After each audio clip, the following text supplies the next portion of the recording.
300 сомго жетиштүү болобу? 185 сомго болот машыктыруучуларга, балдарга 300 сом.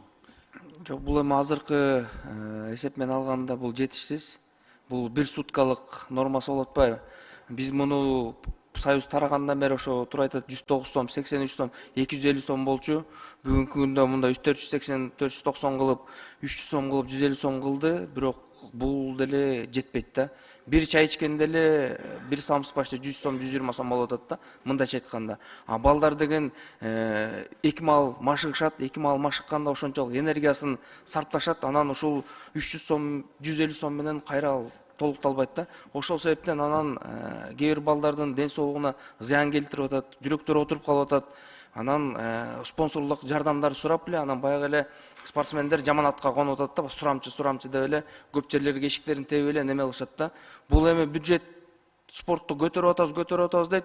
Бирок 1 миллиард 747 миллион сом бөлүнгөнү менен бул 1 миллиардтан ашык эле зарплата кетип атат да. Бул ошол эле спорт иштеген машыктыруучуларга администрация кетет.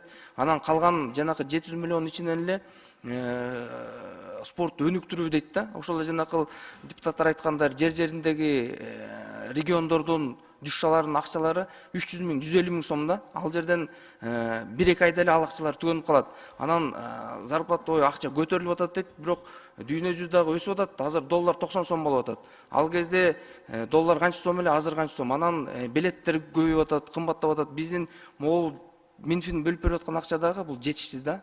Бул күндө азыр момундай эле биз цифраларды айтып атабыз, а бирок мына дирекциялар менен неме кылган ошол эле курама командалар биз толук камсыздай албайбыз. Анткени ошол эле ар бир спорттун түрү боюнча 10 баланы биз каржыласак, акчабыздын почти жарымы кетип калат да. Ошол себептен биз приоритет коюп 1-2 баланы ушул медаль алып келет деп 2 баланы эле жөнөтөбүз. Калган 7 баланы айтабыз, спонсор таап, акча таап жибер дейбиз. Анан жанакы маселелер ушундан келип атат да. Биз эсли азыр улуттук командалардын баарын бир неме кылсак, могул 1 миллиард, 2 миллиардыбыз бул жөн эле баягы суга чачкан, мындай кумга чачкан суу болуп эле сиңип кетет да.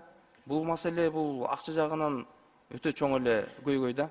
Айбек мырза, сиздер ушул Минфинге ушул бюджетибиз бекилип атканда ушул бүгүнкү сиздерге канча керектелүү сумманын каражаты боюнча сиздер кайрылгансыздар да? Биз мына бүгүнкү күнгө чейин азыр мына Минфинден отурса деле айтам, бүгүнкү күнгө чейин биздин бюджетти беките элек да. Мына азыр Жибек Курманбектин артынан канча чуркап жүрөбүз. Бүгүнкү күнгө чейин беките элек да. Биз 2 миллиардтан ашык деле суммаларды жазып бергенбиз. Бирок Минфин тягын кесип, бягын кесип, тягын кесип атканда эле ушу 1 миллиард 747 да бекитип бергиле десек дагы бүгүнкү күндө көйгөйлөр жаралып атат да. Муну айтышка туура келип атат да ушул жерденчи.